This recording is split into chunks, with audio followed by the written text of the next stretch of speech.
Hi, this video is about multiplying polynomials. And before we take a look at how to do the example on the left, I would like you to make some observations and compare this example with the two samples on your right. Please pause your video to do that.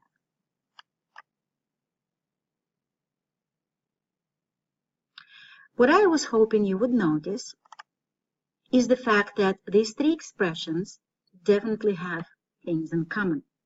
For example, all three examples have the same binomials involved.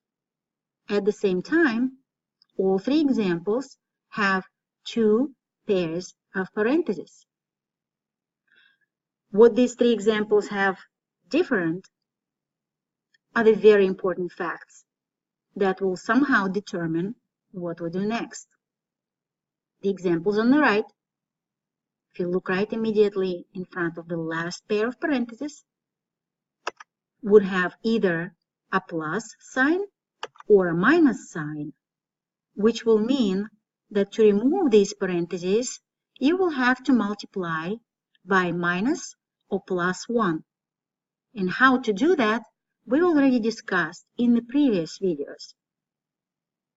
But the example that I offered you in the very beginning would have nothing between parentheses. I usually instruct you to look immediately in front of the parentheses and take a look. This means that you would see the other parentheses. It would also mean that the expression inside this other parenthesis, the whole binomial, is your multiplier. So how do we carry out multiplication of one polynomial by the other? Well, we will focus on one term at a time. We will take the 2x and we'll indicate that we will be multiplying it by minus 5x. Please don't be in a rush until you gain enough experience. Write those pairs out. Do not try to simplify them all at once. So it should look somewhat like this. 2x times minus 5x. Notice that I'm using parentheses just to separate the two factors, so it doesn't look like subtraction. I will then continue working with the multiplier 2x and show that I'm about to multiply 2x and a positive 4. In the same fashion, I will write this pair out and I will simplify it later. I will then continue noticing that I'm done with all the terms inside the second parenthesis. So I'm done with 2x. I will now take the negative 1. Notice I'm taking the symbol with its sign. Negative 1 now will be multiplied by minus 5x. And it will be multiplied by positive 4. So now that you have all these pairs written out, take your time to complete your computation. Pause the video so you can compare your results with mine. Okay, so let's compare our work.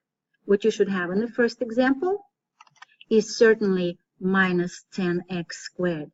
If you didn't receive it, then you shouldn't be skipping the following steps.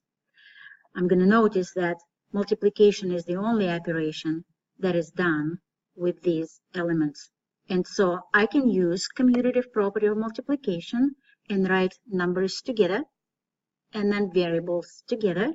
So it will look like 2 multiplied by minus 5 multiplied by x and multiplied by x. So x times x results in x squared. And I have negative 10. In the second pair, I will receive positive 8x because I was multiplying the 2 and the 4 and the x. I'm using parentheses just to separate the 2 and the 4 so they don't look like 24 or 42, just to emphasize that I have multiplication without actually writing the multiplication symbol. The result of the third pair, be careful, because if you made a mistake with a sign, you still have to correct it. The result would be positive 5x. That is the commutative property of multiplication. I will multiply my numbers first, so minus 1 and minus 5 by x. Negative times negative equals positive. And of course, the last pair produces a minus 4. Now, what should we do with all these results? We have to put them together. And remember that when you do that, you want to take them with their signs. So minus 10x squared, positive x. Positive x is squared, so I will actually have to add it in handwriting, because I know it will not be a multiplication between these two terms. Next term is 5x, also positive, so I will have to handwrite that sign. And the last symbol is minus 4. And certainly to keep it neat and appropriate, we have to remember to combine our like terms. So among 1, 2, 3, 4 terms, there are 3 families. Family of x squared, family of x to the first power, and a constant. That means that I should combine the family of x. And when I do that, I will receive positive 13x. That would be my final answer. It's a good habit to summarize your result by framing it. That was not good.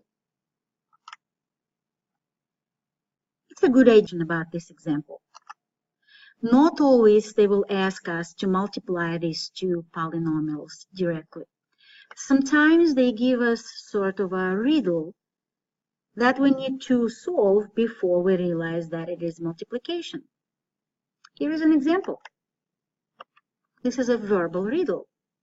They ask us to find the product of 2x minus 1 and minus 5x plus 4. There would be no parentheses here. And what you have to remember in this situation is the fact that we have to begin by working with keywords. Product means multiplication. I'm noticing that they give us more than one term, therefore I show that it is an expression in parentheses. And when I translate it, it will look exactly like the expression we began with. Please notice that the word and in this situation is not used to express addition. As often, it is simply used to list the polynomials we are working with. The word that indicates what operation exists between these two polynomials is the word product. And that is very important to notice to avoid confusion. That is all. Enjoy it.